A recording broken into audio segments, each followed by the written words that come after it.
Bismillahirrahmanirrahim. Assalamualaikum warahmatullahi wabarakatuh.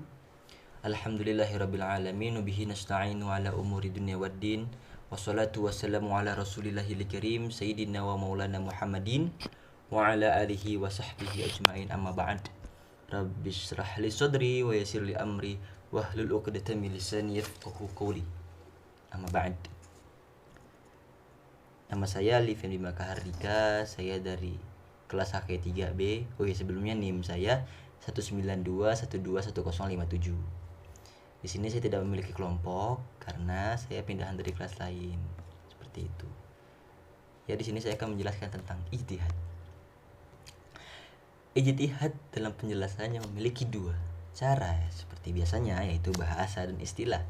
Secara bahasa, ijtihad itu adalah bentuk masdar dari kata ijtihada yajtahidu, ijtihadan, yang mana artinya dalam bahasa Indonesia itu tetap bekerja keras dan bersungguh-sungguh. Ada ijtihad wala taksal, itu ada sebuah perkataan dari bahasa Arab. Secara istilah, ijtihad itu ialah cara seorang ahli fikih untuk menentukan sebuah hukum dengan hukum yang bersifatnya zonni, seperti itu, dengan bersungguh-sungguh dan bersusah payah sampai menemukan hasilnya. Seperti itu. Itu secara istilah. Pun ada fungsi-fungsi dari ijtihad. Yang pertama sebagai alat untuk mengetahui hukum Islam. Seperti itu.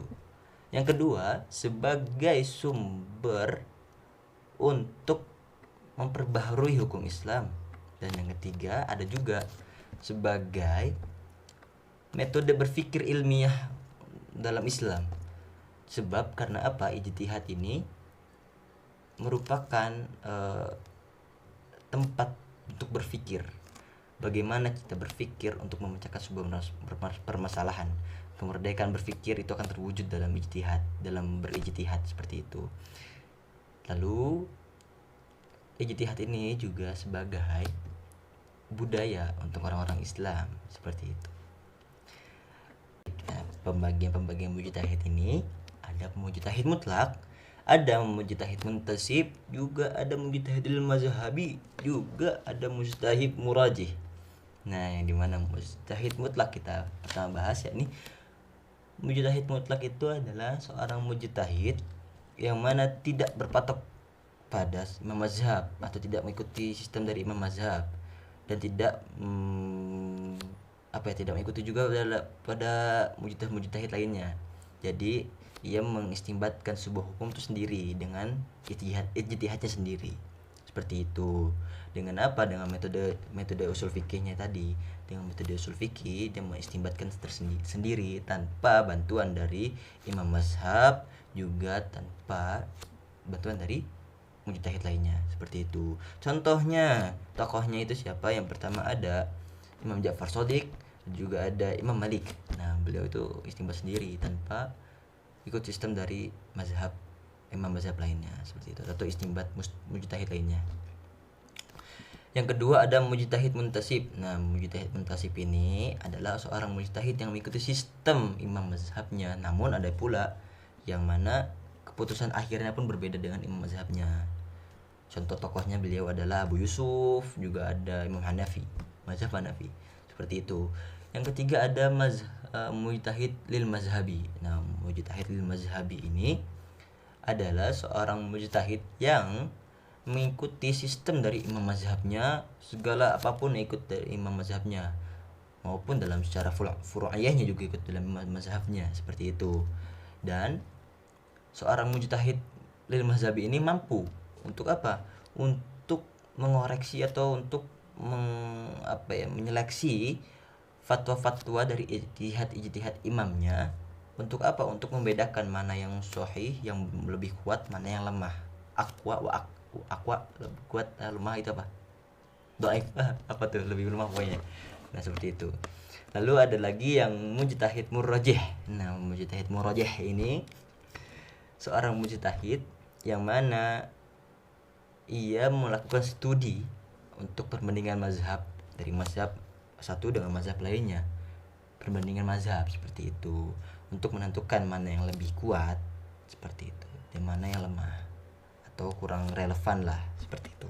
Klasifikasi mujtahid. Nah, klasifikasi mujtahid ini ada al-ijtihadi al-bayani, ada al-ijtihadi al-qiyasi, dan juga al-ijtihadi al-istilahi.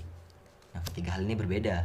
Yang pertama, al-ijtihadi al-bayani ini adalah menjelaskan hukum syara daripada sebuah hukum dari apa-apa yang telah ditetapkan dalam nas Al-Quran maupun hadis, seperti itu. Contoh seperti syarat rukun sholat, itu seperti itu. Yang kedua tadi ada al-ijtihadi al-qiyasi, mana al-ijtihadi al-qiyasi ini adalah menggali hukum syara yang untuk menyelesaikan sebuah kasus atau permasalahan yang dahulu sudah ditetapkan atau telah dituliskan atau telah ada di dalam Al-Quran dan hadis, seperti itu. Lalu seperti itu contoh yang tadi itu, yang al-ijtihadi al-qiyasi itu adalah menetapkan hukum haramnya daripada ganja. Nah, itu tuh, atau obat-obatan terlarang kayak gitu. Itu contoh dari al-ijtihadi al-qiyasi. Yang ketiga ada al-ijtihadi al-istilahi, yang mana al-ijtihadi al-qiyasi ini adalah menggali sebuah hukum syara untuk apa, menyelesaikan sebuah kasus yang belum ada di dalam nas Al-Quran maupun hadis, seperti itu. Contohnya seperti menggunakan bunga untuk fasilitas umum, apa itu hukumnya, seperti itu. Lalu lanjut lagi, ada syarat-syarat menjadi seorang mujtahid. Kalau saya sih belum memenuhi syarat, saya aja orang awam, belum tahu apa-apa, mana mungkin jadi seorang mujtahid. Itu apa yang pertama? Untuk syarat seorang mujtahid itu adalah paham betul tentang bahasa Arab, nahwu, shorof, balaghah, dan lain sebagainya. Itu paham betul tentang bahasa Arab. Yang kedua, mendalami tentang ilmu tafsir. Nah, kalau mau diistinbat kan butuh tafsiran dari Al-Quran. Mana mungkin kita mengambil Al-Quran tanpa menafsirkan dari imam-imam zaman dahulu, imam-imam besar. Toh kalau misalnya ada seorang mujtahid yang mampu mentafsirkan tersendiri dan mengistinbatkan sendirilah. Subhanallah walhamdulillah wala ilaha illallah wallahu akbar. Yang ketiga, ada syarat mujtahid itu ialah paham betul tentang rijalul hadis, ya. Tentang hadis, mustalah hadis, tentang sahih, ketetapan sahih dan lemahnya, ataupun sebagainya lah di riwayah dan riwayahnya. Lalu yang keempat, yang selanjutnya itu, beliau seorang mujtahid ini harus paham nasih mansukh. Itu untuk menetapkan istinbat itu butuh nasih mansukh memang. Lalu yang terakhir itu, seorang mujtahid nih yang paling penting nih, harus paham ilmu fikih, seperti itu. Masa orang mujtahid tidak paham ilmu fikih? Dan ilmu fikih ini harus sempurna paham betul seorang mujtahid itu. Jika belum paham, beliau tidak bisa menjadi seorang mujtahid, disingkirkan daripada orang mujtahid lainnya, seperti itu. Makanya kalau zaman sekarang ada orang yang mendedikasikan diri atau mengproklamirkan diri menjadi seorang mujtahid, dan beliau orang itu tidak memenuhi syarat-syarat menjadi seorang mujtahid, maka dia bukan seorang mujtahid, tapi dia seorang pembohong. Mungkin cukup sekian dari saya, kurang lebihnya mohon maaf jika berbicara saya terlalu cepat, karena saya kurang bisa untuk mengontrol cara berbicara saya. Mohon maaf yang sebesar-besarnya. Cukup sekian dari saya, kurang lebihnya mohon maaf. Billahi taufiq wal hidayah. Wallahu muwaffiq ila aqwamit thoriq. Wassalamualaikum warahmatullahi wabarakatuh.